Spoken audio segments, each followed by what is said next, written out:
programme Yatal n'est rien d'autre qu'une déclinaison opérationnelle de la stratégie de mobilisation des recettes à moyen terme du ministère en charge des finances et du budget.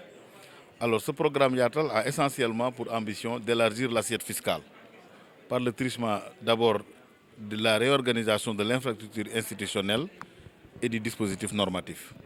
C'est ainsi que, naturellement, le Code général des impôts a fait l'objet d'une grande réforme, mais également les structures de l'administration ont été amplement modifiées, notamment par une digitalisation intégrale, mais également la modernisation de nos services, mais aussi par un certain nombre d'actions qui sont contenues dans ce qu'on appelle les contrats d'objectifs et de performance signés entre le directeur général et l'ensemble des directions chargées d'exécuter, bien entendu, toutes les actions qui sont déclinées dans ce programme Yatal. Il faut dire que le dispositif d'accompagnement, d'abord au niveau de la DGID, il y a une cellule de communication, cellule d'accueil, mais également, comme vous le voyez, généralement, il y a une vaste campagne de communication aujourd'hui déployée au niveau de la DGID.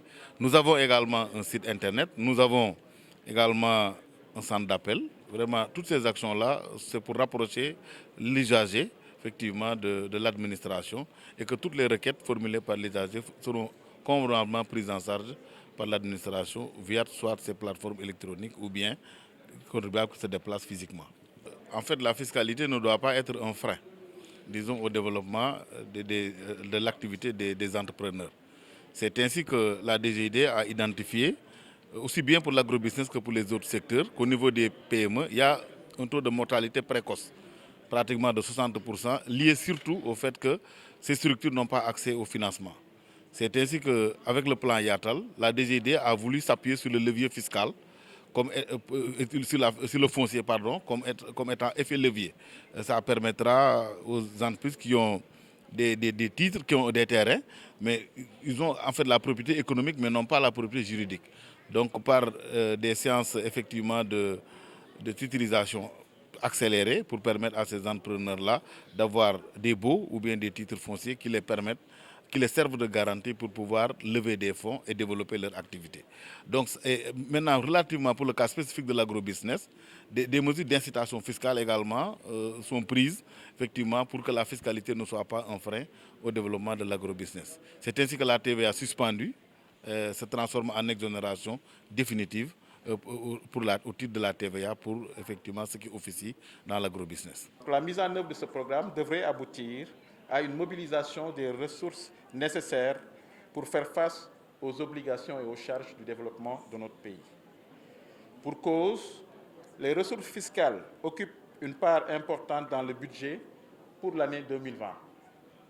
En effet, sur des recettes attendues de 3 461 milliards de francs CFA, les 3 025 milliards constituent des recettes fiscales dont une bonne partie est réalisée par la Direction générale des impôts, qui est connue sous le sigle DGID.